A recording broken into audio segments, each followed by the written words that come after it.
Sabe quando a gente pensa em geografia, o que vem na cabeça?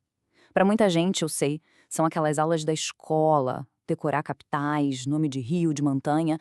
Mas olha, a história por trás dessa disciplina é muito, mas muito mais profunda. E, sério, às vezes até bem chocante. A resposta mais direta? Nem de perto. Essa ideia de que geografia é só uma lista de lugares no mapa é uma visão, assim, super limitada. A verdadeira pergunta que essa ciência sempre tentou responder é bem mais ousada. Pensa que incrível isso! Mais de 2000 anos atrás, um geógrafo grego chamado Estrabão já dizia que a geografia estava ligada à vida e à busca pela felicidade. Não era sobre decorar mapas, era sobre entender a nossa relação com o lugar onde a gente vive. Uma visão super filosófica, né? E que, de certa forma, continua valendo até hoje. Ok, agora vamos dar um salto gigantesco no tempo.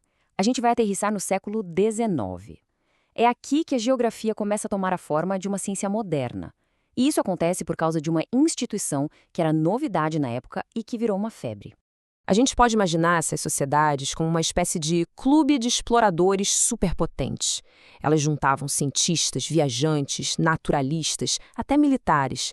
Era o lugar onde todo o conhecimento sobre o mundo estava sendo reunido, discutido e organizado. E essa ideia pegou de um jeito impressionante.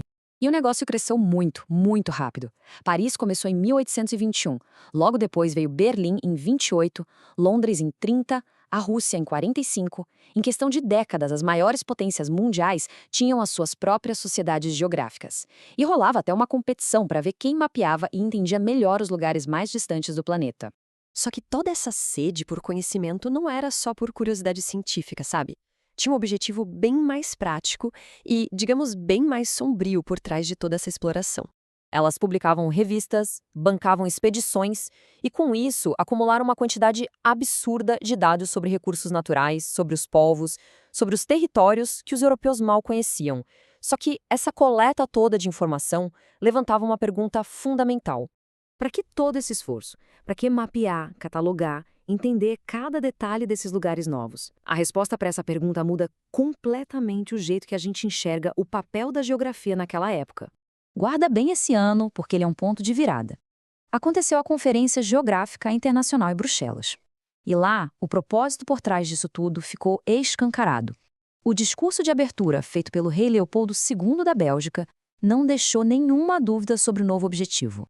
Então é isso. A geografia se tornou, na prática, a ferramenta intelectual do imperialismo. O conhecimento geográfico não era mais só para entender o mundo, mas para saber como dominar, como explorar e, principalmente, como dividir esse mundo. E o auge disso tudo foi a famosa Conferência de Berlim. Foi ali que os líderes europeus sentaram numa mesa, com os mapas e os relatórios das sociedades geográficas, e literalmente desenharam as fronteiras da África. Eles repartiram o continente entre si, ignorando completamente os povos que viviam lá. Mas enquanto a geografia era usada como uma arma política, nos bastidores, no mundo das ideias, um debate intelectual super profundo acontecia. E o epicentro disso era a Alemanha, onde os pilares da disciplina moderna estavam sendo construídos. A gente pode dizer que a faísca inicial veio de um filósofo, Immanuel Kant. Ele fez uma distinção que parece simples, mas que mudou tudo. A história estuda as coisas que acontecem no tempo. E a geografia estuda os fenômenos que acontecem no espaço. Essa ideia abriu um campo enorme para se pensar.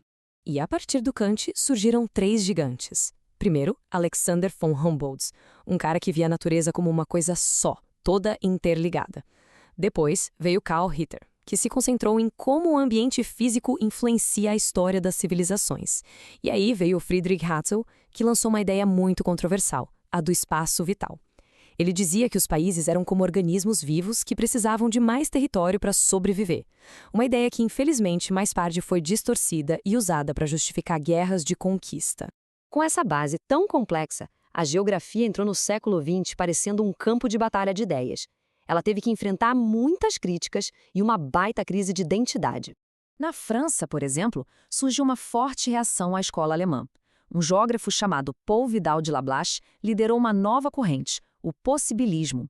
A ideia era que o meio ambiente não determina o que a gente faz, mas oferece possibilidades, e os seres humanos têm a liberdade de escolher seus caminhos. Era um debate quente entre determinismo e liberdade. E aquele uso controverso da geografia não ficou no passado, não.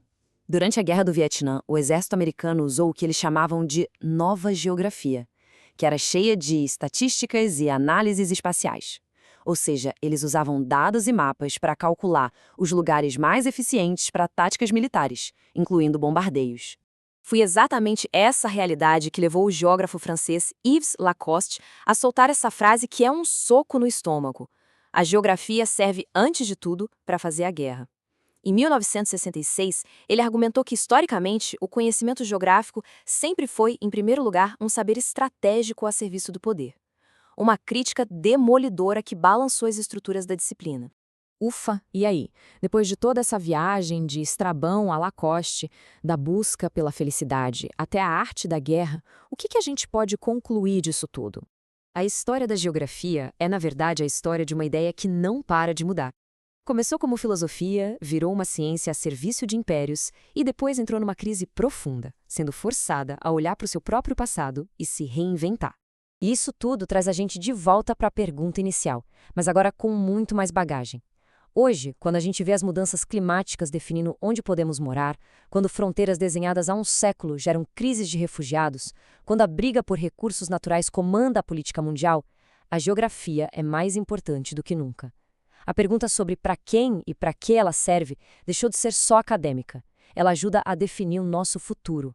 E a resposta talvez ainda esteja sendo desenhada no mapa do mundo.